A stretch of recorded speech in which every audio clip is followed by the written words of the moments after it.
우리 한번 따라하겠습니다. 하나님이 하십니다. 한 번만 더 큰 목소리로 하나님이 하십니다. 오늘 성경에 보니까 이제 가난한 신학생이 있었는 것 같아요. 그 사람은 어떤 사람이었느냐? 오늘 엘리사 선지자가 나오는데 엘리사 선지자의 스승이 엘리야인데 그 엘리야 선지자에 의해 어떻게 보면 은혜를 받고 그 다음에 엘리사 선지자의 제자가 된 그런 사람이었던 것 같아요. 그는 선지자 학교에서 오늘로 말하면 신학교에서 공부를 하고 또 설교도 하고 또 교회 사역도 하고 그가 할 수 있는 곳에서 아마 열심히 그렇게 사역을 했던 신학생이었던 것 같아요. 오늘 우리가 읽은 이 시대는 굉장히 어려운 시대였고 이세벨의 거짓 선지자들은 아주 대우를 잘 받는 그런 상황이었음에도 불구하고 그러나 하나님의 참 선지자들은 어렵고 또 그 당시에 이 선지생도로 살았던 지금은 죽음을 맞이했던 이 선지생도는 또 그의 가족들은 더 어렵게 그렇게 분명히 살았던 것 같아요. 근데 문제는 뭐냐면 그 사람은 젊은 나이에 세상을 떠났고 아마 젊은 나이에 천국을 가게 되어졌고 이 신학생이 천국을 가고 난 다음에 그의 가족은 이제 공경에 처하게 되어지는 것을 우리가 좀 확인해 볼 수 있습니다. 제가 모임 하나를 하고 있습니다. 28년 전에 1996년도 2월 달까지 제가 오리온금속 주식회사를 다니고 3월 달에 입학을 해서 물론 수능을 치고 제가 신학교를 가게 되어졌습니다. 28년 전에 신학교 강당에서 기도하는 한 사람 한 사람이 모이기 시작해서 모임을 하나 구성을 했는데 그 모임이 뭐냐면 에나꼬레라는 부르짖는 자의 셈이라는 그런 기도 모임이었습니다. 몇 명이 모여서 그 모임을 하다가 이제 현재까지 21년째 그 모임을 하고 있는 것 같은데 아무튼 간에 그 모임을 통해서 지금 계속해서 얼마 전에도 그렇게 교제를 하면서 여기까지 왔습니다. 제가 1996년도 3월 달에 바바리 코트 입고 007 가방 하나 들고 신학교 갔는데 그때 보니까 어려운 신학생들이 굉장히 많았습니다. 밥도 못 먹고 또 그 다음에 여러 가지 등록금 문제 아니면 책을 사는 문제 그런 부분에서 굉장히 어려움을 겪고 그렇게 하나님 앞에 부름을 받고 그렇게 신학교에 온 신학생들이 굉장히 많았습니다. 물론 신학교부터 부모님 잘 만나가지고 전혀 그런 것 없이 생활하는 그런 신학생들도 있었지만 대체적으로 어려운 그런 분들이 매우 많았습니다. 예전에는 신학교 가려고 그러면 우리 교단에 7개 신학대학원이 있는데 그 신학대학원 중에 가장 어려운 대학은 경쟁률이 10대 1 정도 됐습니다. 보통은 3, 4수 하는 지방의 신학교를 나온 그런 출신들은 서울에 가려고 하면 굉장히 어려웠고 몇 수씩 하게 되어지는 물론 옛날에는 목사고시도 몇 수를 하게 되는 그런 예들이 훨씬 다반사였습니다. 요즘은 신학교 경쟁률이 굉장히 낮아져 가지고 예전에는 신학교에 스카이 출신들이 대단히 많았습니다. 공부 잘하고 조금 스펙이 있는 그런 것을 가지고 온 사람들이 굉장히 많이 있었는데 요즘은 그렇지 않다라는 얘기 그리고 점점 경쟁률이 떨어지는 이유에 긍정의 요소보다는 부정의 요소들이 훨씬 더 많습니다. 저도 목회를 하고 저희 교회에서 21년째 지금 목회를 하고 제가 부교역자 생활한 것을 포함하면 제가 분명히 28년 전에 신학교를 갔으니까 분명히 훨씬 더 많은 시간 동안 목회를 배우기도 하고 또 실제 해오고 있습니다. 삶의 현장이 다 우리가 생각할 때는 다 합리적이고 모든 것들이 그런 거 아니죠. 그런데 유독 가만히 보면 목회 현장은 부익부 빈익빈 현장이 훨씬 더 많습니다. 이번 주간에 우리는 이제 설을 맞이합니다. 그러면 목회자들의 그 생활의 정도들은 천차만별입니다. 옛날에는 사명감 가지고 네가 큰 교회를 하냐, 내가 적은 교회에 있느냐 그런 거에 대해서 저부터도 그렇게 개의치 않았습니다. 그런데 어찌 보면 가만히 네가 가지고 있는 빵이 크냐, 내가 가지고 있는 빵이 크냐라는 인간의 생존 문제까지도 위협하고 있는 그런 부분들로 생각을 하면 너무나 우리가 생각하는 것 이상으로 부익부, 빈익빈 현상이 가장 두드러지게 나타나는 현장이 어디냐? 목회의 현장이다. 제가 가만히 이제 설이 되면 내 주위에도 많은 어려움 가운데 살아가고 있는 목사님들이 있습니다. 특별히 저도 개척을 해서 여기까지 왔지만 작은 개척교회를 하면서 여러 가지 어려움을 겪으면서 가고 있는 그런 옆에 동역자들을 보면 가슴이 아프고 매우 여러 가지 무거워지는 그런 생각들을 하게 되어지고 어디서부터 이런 실마리를 좀 풀어가야 될 것인가 하는 것들을 좀 생각하게 되어집니다. 사례비를 받는 부분에서의 부익부, 빈익빈을 출발로 해서 여러 가지 현상들이 우리에게 오고 있다는 것. 그건 어찌 보면 우리 시대만 그런 것이 아니라 지금 한참 시간이 위로 흘러가는 지금 이 한 가난한 신학생이 있었던 선지생도가 있었던 엘리사 선지자 시대에도 동일하게 있었다라는 것을 말씀하면서 오늘 간결하게 이 가정의 이야기를 1절, 2절에서 먼저 말씀하고 있는 것을 봅니다. 자, 오늘 성경으로 다시 돌아가가지고 1절, 2절을 제가 여러분이 1절을 먼저 읽어주세요. 시작.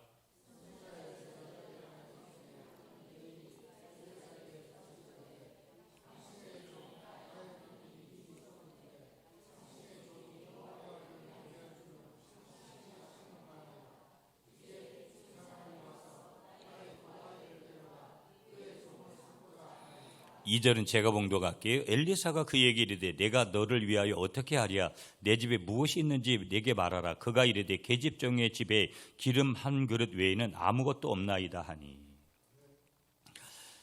이 사람이 언제 어떻게 신학생이 됐는지는 잘 알 수가 없어요.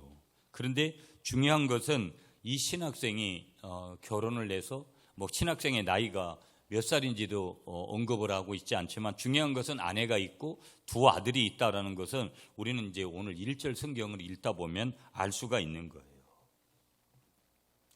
근데 문제는 뭐냐면 오늘 이 신학생이 어느 날 갑자기 하나님의 부름을 받는 거예요. 이제 이 신학생이 죽은 거죠. 어느 날 갑자기. 목회를 하다가 목사님이 먼저 천국을 가게 됐을 때 사모님과 가족들의 문제가 그런 일들 우리 노예 안에서도 여러 건들이 이제 보여지고 또 이제 이런 일들을 당해서 어려움을 당하는 목회자들과 아니 어찌 보면 이미 목회자는 천국에 갔으니까 근데 남아있는 가족들이 지금 오늘도 이 선지생도에게 부인과 두 아들이 있는데 두 아들에게 문제가 생긴 거예요. 아버지가 죽은 것도 남편이 죽은 것도 큰 문제고 더 중요한 것은 남편이 빚을 남긴 거예요. 아마 어찌 보면 신학교 다니면서 여러 가지 생활이 어려우니까 빚을 남겼는데 아버지가 천국 가고 나니까 그 빚쟁이들이 와가지고 빚을 갚으라는 거예요. 갚아야 되는데 만약에 갚지 못하면 어떻게 하겠느냐고 얘기하냐면 두 아들을 종으로 삼겠다라는 거예요. 그때 이 선지생도의 아내가 누구를 찾아가냐면 엘리사 선지자를 찾아가는 거예요. 그때 엘리사 선지자에게 찾아가서 여러 가지 도움을 청했겠지요. 그렇게 도움을 청하는 이 여인에게 이 엘리사 선지자가 뭐라고 얘기하냐면 오늘 2절 말씀에 보면 내가 너를 위해서 어떻게 하냐, 너가 너를 위해서 좀 어떻게 해주기를 바라냐, 이렇게 좀 위로하면서 그런 얘기를 하고 있는 것이죠. 그때 이 선지생도의 아내가 뭐라고 얘기하냐면 계집종의 집에 기름 한 방울 외에는 아무것도 없나이다. 너희 집에 뭐가 있느냐 이렇게 물었을 때 이 여인이 뭐라고 얘기하냐면 기름 한 방울 외에는 우리 집에 아무것도 없다. 이 말은 뭐냐면 우리는 너무 가난하고 우리는 허다못해 무슨 어디다가 저금해놓고 어디다가 사는 땅도 없고 아무것도 없다 이 말이에요. 지금 자기의 사정을 그렇게 이제 아뢰게 되어지는 거예요. 자, 이 아버지 남편의 장례는 아주 슬픈 장례지요 보면은요. 그런데 여기서 보면 엘리사 선지자는 왜 빚을 졌는지에 대해서는 아무 말도 기록하지를 않아요. 여기서 이야기하고 있지 않아요. 뭐 때문에? 아마 생활고 때문에 아니면은 어떻게 보면 선지생도니까 신학생이니까 어디 가서 지금으로 말하면 아르바이트 같은 것도 할 수 있는 그런 상황들 아니었으니까 아마 그래서 빚을 졌을 것이다, 그런 생각을 좀 해요. 그러다가 어느 날 갑자기 죽은 거예요. 이 장례식은 어찌 보면 그는 천국에 갔는지 몰라도 남아있는 사람들이나 여러 상황을 보면 슬픈 그런 장례식이죠. 이 아내는 젊은 미망인이 됐어요. 이 젊은 미망인과 그 두 아들 자식들은 눈물로 이 아버지를 보냈고 눈물로 이 가장을 보냈을 거라는 거예요. 그러면서 문제는 뭐냐면 이제 그 가족은 어떻게 하루하루를 먹고 살 수 있는 것인가. 문제는 뭐냐면 더더욱이나 엄청나게 많은 빚을 지금 지고 있으니까요. 장례를 치렀습니다. 어떻든 간에 장례를 치른 며칠 후에 문제가 뭐냐면 빚쟁이들이 온 거예요. 빚쟁이들이 와가지고 돈을 내오라는 거예요. 빚을 갚으라는 거예요. 빚을 갚을 돈이 없으면 아까도 말씀드린 대로 너희가 만약에 그 돈을 갚지 않으면 너희 두 아들을 데리고 가겠다. 그리고 그 애들을 종살이로 팔아갈 것이다. 다시 말하면 종으로 그렇게 데려가겠다라는 거예요. 보면 엘리사 선지자가 그때 하나님에게 이런 고백을 합니다. 하나님, 이런 일은 일어나서는 안 되는 것이죠. 이 과부와 두 아들은 지금 종살이에 나설 형편인데 하나님이 지금 개입을 좀 하셔야 되고 하나님이 하셔야 됩니다. 하나님, 우리가 어떻게 해야 될까요? 내가 어떻게 해야 될까요? 여러분, 그때 선지자가 물은 거예요. 뭐라고 묻느냐? 이 여인에게도 내 집에 있는 것이 무엇이냐? 그때 선지자는 이 여인이 가진 것이 무엇인지를 물었어요. 어떻게 보면 묻지 않아도 대충은 알고 있었을 건데 그때 이 미망인인 이 선지생도의 아내가 뭐라고 얘기하냐면 우리 집에는 기름 한 그릇 외에는 아무것도 없다. 그러니까 우리는 지금 먹고 살 길이 아무것도 없다. 그렇게 이야기를 하는 거예요. 어찌 보면 어떤 그 상황으로 보면 엘리사는 아무리 선지자여도 순간적인 그런 인간의 모습으로 한숨을 쉬고 하늘을 바라보더니 울고 있는 이 여인에게 말을 하는데 그게 뭐냐면 3절과 4절이에요. 자, 다시 3절을 볼까요? 여러분이 3절을 읽으세요. 시작.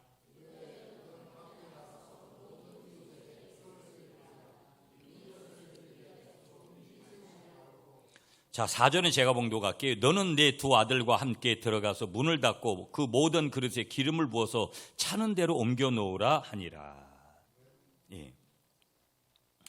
자, 이렇게 엘리사가 그 얘기를 들은 다음에 뭐라고 얘기하냐면 너는 밖에 나가서 모든 사람에게 집에 그릇조차 없으니까 모든 집에 가서 빈 그릇을 빌리는데 조금 한두 개 빌리지 말고 있는 대로 빌릴 수 있는 대로 다 빌려라. 그런 다음에 너의 두 아들과 함께 들어가서 문을 닫고 그 모든 그릇에 기름이 하나님께서 기름을 주실 건데 기름이 차는 대로 옮겨 놓아서 그 그릇에다가 다 그렇게 담도록 엘리사 선지자가 지시를 해요. 선지자는 엘리사는 지금 하나님이 어떻게 하실 것을 분명하게 지금 알고 있는 거예요. 그래서 그렇게 얘기할 때 이 미망인은 계속해서 생각했을 거예요. 내 이웃들이 내가 이렇게 얘기할 때 이 그릇을 빌려줄 것 같나. 그리고 이 선지자가 얘기하는 대로 정말 그런 기적이 우리에게 일어날까라는 것들을 생각을 했을 거예요. 그러니까 우리도 얼마든지 인간적인 생각을 하듯이 이 선지생도의 아내와 두 아들도 그런 생각을 했을 거라는 거예요. 자, 여하튼 간에 이야기 스토리들은 계속 흘러가서 그들은 문을 닫았어요. 닫고 첫 번째 그릇을 가져와 가지고 거기에다가 기름을 붓기 시작해요. 기름이 채워집니다. 두 번째 그릇에도 세 번째 그릇에도 네 번째 그릇에도 계속해서 채워지는 거예요. 마침내 모든 빈 그릇이 다 채워지는 거예요. 그 누가 하신 거예요? 하나님께서 이 엘리사 선지자를 통해서 그렇게 말씀하시고 그 말씀하신 대로 하나님께서 그들에게 그 기름을 분명하게 주신 줄 믿습니다. 그때 결론의 말씀이 뭐냐면 오늘 본문 7절이에요. 자, 오늘 우리 7절 말씀을 우리 한번 볼게요. 6절까지 보면 기름이 곧 그쳤더라. 왜 그러냐면 이제 받아서 더 옮겨 놓을 그릇이 없기 때문에 그렇게 되어진 거예요. 자, 7절 말씀 여러분이 시작.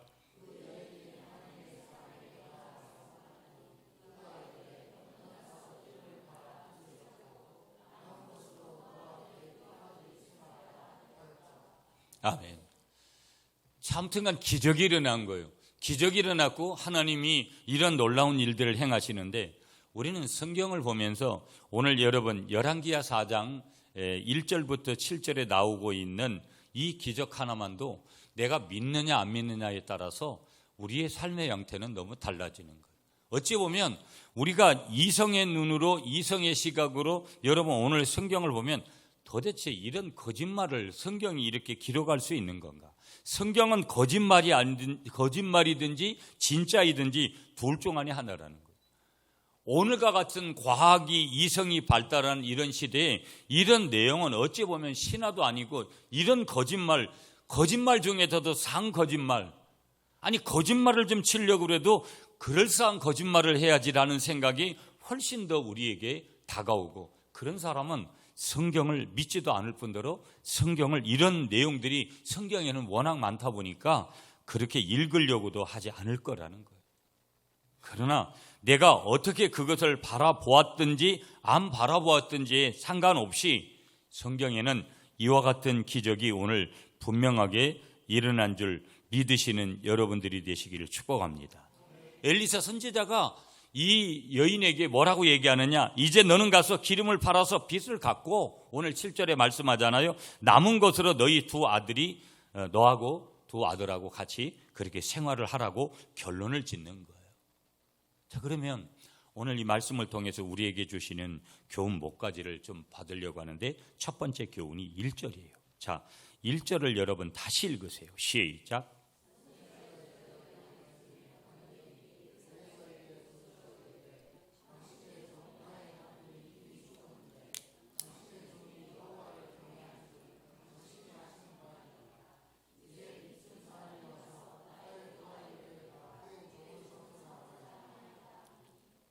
아멘. 자, 보세요. 여러분 오늘 첫 번째로 하나님께서 주시는 하나님의 마음이 뭐냐면, 우리가 다 오늘도 똑같아요. 우리가 이 신학생과 선지생도와 또 이 아내와 두 아들과 같이 우리가 어려움이 처할 때가 있는데, 하나님이 첫 번째로 주시는 것은 뭐냐? 그 어려움에 처할 때 하나님께 나아가서 기도하라는 거예요. 믿습니까? 오늘 한번 따라하겠습니다. 어려움에 처할 때 하나님께 나아가 기도하라. 자, 보세요. 이 과부는 빚쟁이의 위협에 어디 보면 정말로 사시나무 떨듯이 그렇게 떨어야 됐습니다. 여러분, 만약에 내가 어느 빚쟁이에게 지금 아주 이렇게 힘든 그러한 것들을 경험하고 있다 생각하면, 이 성경을 읽는 그때 내가 이 성경을 읽었다고 하면 동병상련의 그 마음을 아주 깊이 애절하게 느꼈을 거라는 거예요. 우리의 삶에도 얼마든지 이런 위기가 찾아오는데, 질병의 위기도, 사고의 위기도, 또 어떻게 보면 실직의 위기도, 뭐 여러 가지의 그러한 위기들이 우리에게 분명히 찾아오는 거예요. 그런 절망적인 상황이 찾아올 때 그 시간이 뭐냐? 하나님은 오늘 이 열왕기하 4장 1절부터 7절까지의 이 스토리를 통해서 말씀하시는 첫 번째 교훈이 뭐냐? 우리가 절망적인 상황이 찾아올 때, 마찬가지인 거예요. 우리는 다 그런 시간들을 당연히 누구든지 그렇게 할 때, 그 시간은 하나님 앞에 나아가야 될 시간인 줄 믿습니다. 그건 제가 말하는 것이 아니라 하나님의 말씀인 거예요. 계속해서 제가 기도를 하라고 저희 교회도 해도 여러분 무진장 피곤하죠.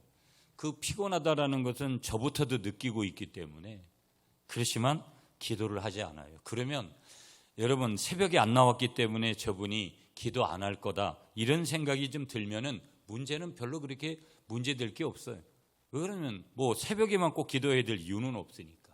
그런데 많은 사람이 기도 생활을 하지를 않더라는 거예요. 문제는.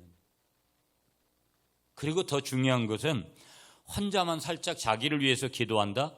그것은 공동체가 뭔지를, 교회가 뭔지를 모르는 사람이에요. 적어도 교회가 뭔지를 아는 사람은 함께 왜 기도해야 되는지에 대한 공감대가 있는 거고, 내 기도 제목을 나 혼자 그냥 꽃감 빼먹듯이 그렇게 응답받는 것만 우선이 아니라 공동체와 어떻게 함께 가야 되는지를 아는 사람인데, 그 첫 번째 사람이 누구냐? 기도는 함께 해야 되는구나. 하나님 앞에 반드시 나아가야 되는구나. 여러분, 지난 한 주간 동안 여러분이 얼마만큼 기도했습니까? 제가 적어도 볼 때는 여러분들이 많은 생각들을 아니할 수 없다라고 생각을 하고요. 자기 앞에 문제가 와 있는데도 많은 사람들이 하나님을 찾지 않는다라는 거. 이게 더 무서운 거예요. 자기 앞에 문제가 와 있는데도, 절망적인 상황이 와 있는데도 자기가 가지고 있는 식으로, 자기가 가지고 있는 어떤 에너지로 계속해서 방전을 대고 있는데도 계속해서 그것을 임시방편적으로 때우려고 하는 사람들, 오늘 그게 나일 수 있다라는 거. 어찌 보면 말씀을 전하고 있는 저일 수도 있다라는 거. 하나님은 여러분을 사랑하시고 믿습니까? 하나님은 항상 풍성한 은혜를 준비하고 계신다라는 것을 믿으시는 여러분들이 되시기를 축복합니다. 시편 50편 15절에 하나님 말씀 주세요. 환난 날에 나를 부르라. 내가 너를 건지리니 내가 나를 용화롭게 하리라. 어려움이 있을 때마다 하나님을 부르시는, 하나님 앞에 기도로 나아가시는 여러분이 되시기를 축복합니다. 첫 번째 교훈이 뭐라고요? 어려움이 처할 때 하나님께 나아가 기도하라고 하는 메시지라는 거. 두 번째 메시지 2절이에요. 다시 2절 말씀 우리 같이 함께 읽어봅니다. 시작. 엘리사가 그에게 이르되 내가 너를 위하여 어떻게 하랴? 내 집에 무엇이 있는지 내게 말하라. 그가 이르되 계집종의 집에 기름 한 그릇 외에는 아무것도 없나이다 하니. 아멘. 우리 한번 따라하겠습니다. 이미 내가 해결책을 가지고 있다. 믿습니까, 여러분? 이게 무슨 얘기냐? 이미 내가 나에게 해결책을 하나님이 주셨다. 이미 내가 그 해결책을 가지고 있더라는 거예요. 자, 저와 여러분들이 믿기 어려워요. 아니, 지금 이 여인이 어려워가지고 지금 해결책이 없어서 엘리사 선지자를 찾아왔는데 이미 해결책을 가지고 있다고 말한다고요? 이미 해결책이 저와 여러분들에게 있다고요? 치유도 이미 여러분에게 주어져 있고, 경제적인 어려움도, 배우자의 구원도, 자녀의 구원도 이미 저와 여러분들에게 주어졌다라는 것, 이미 해결책이 주어졌다라는 것을 믿으시는 여러분이 되시기를 축복합니다. 자, 제 얘기가 아니에요. 한번 따라하겠습니다, 여러분. 하나님은 이미 해결책을 가지고 있습니다. 자, 이유가 뭐냐? 하나님은 여러분이 이미 가지고 있는 것을 요구하는 거예요. 여러분, 지금 이 과부에게 하나님께서 엘리사 선지자를 통해서 요구하는 것은 지금 내 집에 무엇이 있느냐 물어봤어요. 그거 가지고 안 되라는 그런 결정 하나님이 내리지 않았어요. 무슨 얘기냐? 그가 가지고 있는 것을 통해서 기름 한 그릇 외에는 아무것도 없다 그랬어요, 여러분. 근데 인간의 시각으로는, 이 여인의 시각으로는 이거 아무것도 아니다라고 그렇게 본 거예요. 하나님의 시각으로는 그것만 가지고도 충분하고, 하나님의 시각으로는 이미 네가 가지고 있는 이미 해결책을 너가 가지고 있는 대로 내가 너에게 해결책을 제시해 준다고 말씀하시는 거예요. 그래서 이미 네가 뭘 가지고 있느냐, 이미 가지고 있는 것을 요구하시는 거예요. 그때 이 여인에게 네가 가지고 있는 것이 무엇이냐라고 했을 때 기름 한 움큼밖에는 다른 것 없다 그랬어요. 그런데 놀라운 사실은 그 기름 한 움큼을 통해서 하나님이 기적을 일으키셨다라는 것을 믿으시는 여러분들이 되시기를 축복합니다. 열왕기상 17장에 가보면은요, 사렙다 과부가 가진 가루 한 움큼과 병에 조금 남은 기름으로 엘리야 선지자와 그 과부와 그 아들을 기근이 끝날 때까지 하나님께서 먹이신 것을 믿으시는 여러분들이 되시기를 축복합니다. 사복음서에 보면은요, 특별히 요한복음에 보면 6장에 예수님은 한 소년이 가지고 온 보리떡 5개와 물고기 2마리로 몇 명을 먹이셨다고요? 5,000명을 분명히 먹이시고 12광주리를 남게 하시는 하나님의 기적을 베풀어 주셨는 줄 믿으시는 여러분이 되시기를 축복합니다. 여러분, 모세에게 하나님이 구약성경에 보면 물으세요. 뭐라고 물으시냐면 내 손에 있는 것이 무엇이냐? 그렇게 물을 때 모세가 뭐라고 대답을 하냐면요, 지팡이를 가지고 있습니다. 그렇게 대답을 해요. 네 손에 있는 것이 무엇입니다? 무엇을 가지고 있느냐? 그렇게 물을 때 모세가 뭐라고 대답을 하느냐? 지팡이입니다. 그때 하나님이 뭐라고 말씀하시느냐? 그 지팡이를 하나님의 지팡이로 만드셔서 애굽의 재앙을 가져오게 하시고 홍해 바다를 가르게 하시고 반석에서 물이 나오게 하셔서 이스라엘 백성들을 마시게 하시는 기적을 베풀어 주신 줄 이미 성경에서 우리가 확인하고 믿으시는 여러분들이 되시기를 축복합니다. 자, 하나님에게는 여러분이 가진 것이 얼마인가 하는 것은 문제가 아닌 거라는 거.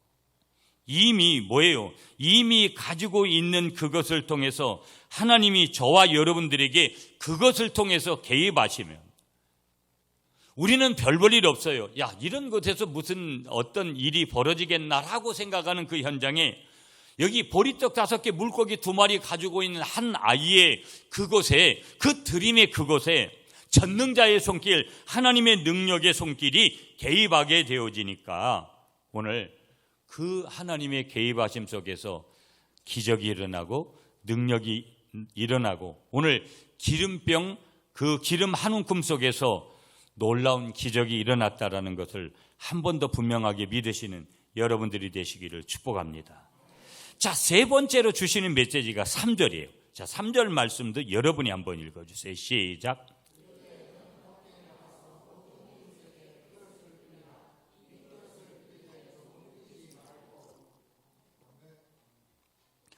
자, 한 번 더 제가 이르되 너는 밖에 나가서 모든 이웃에게 그릇을 빌리라. 빈 그릇을 빌리되 조금 빌리지 말고. 이게 굉장히 중요한 거예요. 빌리되 어떻게 하느냐? 조금 빌리지 말라는 거예요. 많이 빌리라는 거예요. 자, 무슨 얘기냐?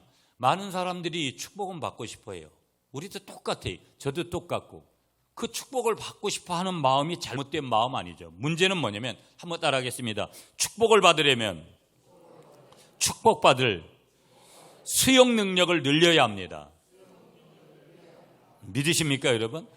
내가 축복을 받으려면 내가 축복을 받을 수용 능력, 내가 받아낼 능력을 키워야 된다라는 거예요.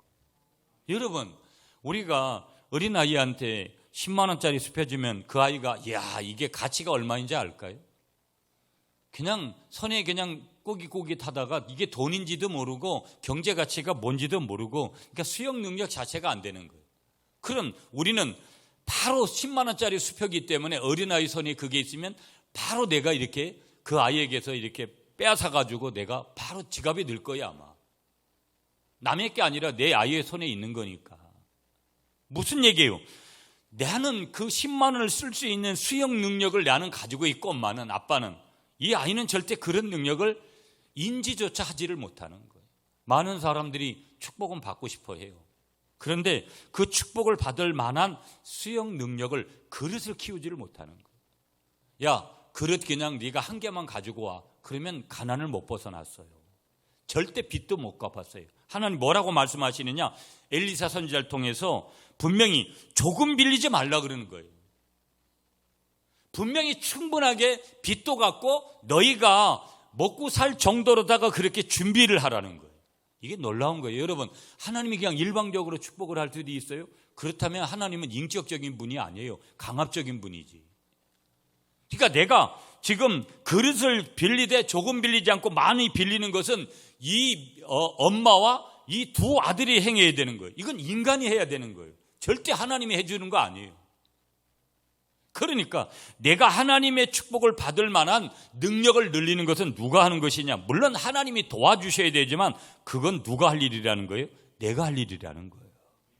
이 가난한 과부가 이웃들을 찾아가서 많은 그릇을 모아오는 일은 이 여인의 믿음을 시험하는 일이었어요. 그러니까 하나님이 지금 이 여인의 엘리사를 통해서 뭘 시험했다? 믿음을 시험하는 거예요. 여러분, 오늘 성경을 제가 그랬어요. 이 성경을 보면서도 야, 이런 거짓말이 어디 있고 그 다음에 전혀 은혜가 안 되고, 그렇다면 이미 나는 믿음이 없는 사람이에요. 하나님은 믿음을 보고 치유하시고 믿음을 보고 기적을 베푸시고 믿음을 보고 전능자가 어떤 분인지를 보여줬지. 오늘 여러분 이 시대에 정말로 기적이 약해지고, 왜 교회에 와서 교회만 오면 기적이 있습니까? 내가 사는 곳곳마다 하나님이 기적을 준비하는 거고, 내가 믿는 하나님은 위대하신 하나님인데 그 위대하신 하나님을 우리는 얼마나 경험하나요? 만약에 내가 경험한다면 여러분 어찌 보면 우리들은 지금 제16차 영혼사랑 축제하지만 우리는 이런 식으로 전도하지 않아요. 절대 이럴 리가 없어요. 절대 이럴 리가 없다고요. 내 믿음이 누구에게 비교 자체가 안 되고 내 믿음이 하나님 앞에서의 이런 축복을 받을 만한 수용 능력을 키워낸 그런 믿음이라면 우리는 그런 한 가지 구석구석에서 우리는 분석에 들어가 보면 이미 내 믿음이 어떤 믿음이라는 것을 우리가 알 수 있게 되어지더라는 거예요. 어찌 보면 우리가 이런 반문할 수 있어요. 아니 지금 그냥 다른 것을 어떻게 보면 당장 돈을 주든지 당장 어떤 걸 줘야지 빈 그릇을 뭐에 쓰려고 그렇게 많이 그렇게 하냐고. 어떻게 보면 이웃들이 그렇게 빈 그릇을 빌려달라고 했을 때 뭐라 그랬겠어요? 아니 우리 쓸 그릇도 없는데 댁한테 내가 왜 주냐고. 그리고 겨우 조금 알고 지내는 사이에도 내가 2개, 3개는 못 빌려주고 1개 정도는 겨우 빌려줄 것이라고. 그런데 여러분 이 엄마의 마음속에 자리하고 있는 건 뭐예요? 하나님이 뭔가를 하실 거라는 기대, 하나님이 뭔가를 하실 거라는 믿음이 있는 거예요. 믿음이 있는 사람이기 때문에 그릇을 많이 준비하라고 했을 때 그렇게 준비한 거예요. 여러분이 강단에서 들려오는 소리가 여러분 뭐예요? 목회자를 통해서 들려오는 말씀인데 저건 사람의 소리야. 이미 벌써 그 믿음은 끝난 거예요. 이게 어려운 문제예요. 어떤 때는요 받아들이고 싶지 않은 거예요. 아니 성경의 66권이 똑같은 거예요. 1600년이란 동안 40명이라는 사람을 통해서 하나님의 영감으로 되어졌지만 분명히 사람이 기록하게 했는데 저거 사람이 기록한 말이 하나님의 말씀이야? 그렇게 이성으로 갈 때 그건 믿음이 될 수 없는 것이죠. 보면 이 부인은 집집마다 돌아가면서 뭐예요? 끝까지 그런 거에 상관없이 결국은 뭐예요? 빈 것을 빌린 거예요. 최대한으로 빌릴 때까지 빌린 거예요. 한번 따라하겠습니다. 믿음은 이론이 아닙니다. 믿음은 행동이라는 거예요. 믿음은 행동이에요. 우리 교회 제16차 우리가 영혼사랑 축제하면서 우리 노예가 150개 교회 정도가 지금 동시적으로 이 행사를 하고 있어요.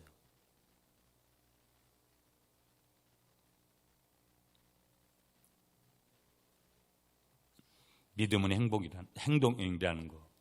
우리가 축복을 받으려면 축복을 받을 만한 수용 능력, 그것이 먼저 우리에게 갖춰져야 될 줄 믿습니다. 3번째 교훈이 뭐냐? 4번째 마지막 한 가지만 더 보고 마칠게요. 여러분 4절 말씀이에요. 4절 여러분이 시작.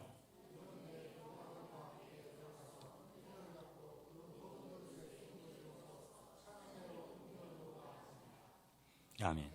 한번 따라하겠습니다. 기적은 닫힌 문 안에서 일어났다.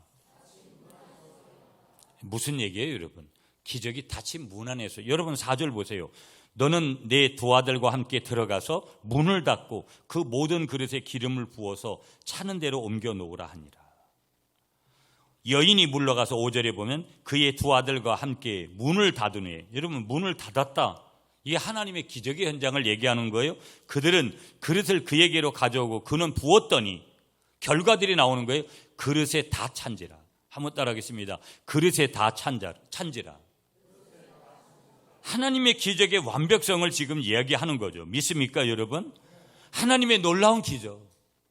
그 하나님의 놀라운 기적이 어디에 일어났냐? 기적은 닫힌 문 안에서 일어났더라. 하나님이 기적을 일으키려고 하는 그런 영역, 그것에서 일어났더라는 거예요. 그러면 오늘 우리 구미 갈릴리 교회가 이런 기적을 이룰 만한 그런 현장을 준비해 가는가? 여러분 저는 제가 16차 영혼사랑 축제하면서 근간에 계속 느끼는 것은 도대체 이분들이 뭐를 좀 하려고 하는 거야? 솔직히 죄송하지만 인간적인 것으로는 별로 그렇게 큰 기대를 그렇게 많이 하지 않아요. 그리고 너무 큰 기대를 해가지고 너무 지나치게 여러분들에게 그렇게 또 막 뭐를 요구하고 싶은 생각도 크게는 솔직히 없어요. 그렇지만 제가 그냥 느끼는 거예요. 저분들이 뭔가를 좀 하려고 하는구나. 뭔가 좀 움직임이 그렇게 좀 기대감을 좀 가지는 뭔가의 그런 움직임이 있구나. 거기에는 저도 예외는 아니죠. 근데 거기에 대한 것들은 그렇게 그냥 좀 내려놓게 편하게 하는 거예요.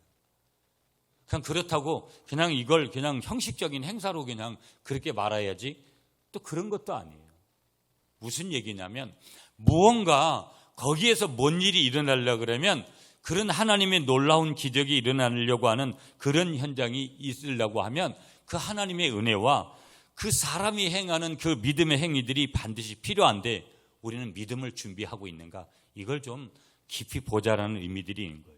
여러분 마태복음 5장에 가보면 회당장 야이로의 딸을 예수님께서 살리시는데 그때 보면 사람들이 예수님을 비웃어요.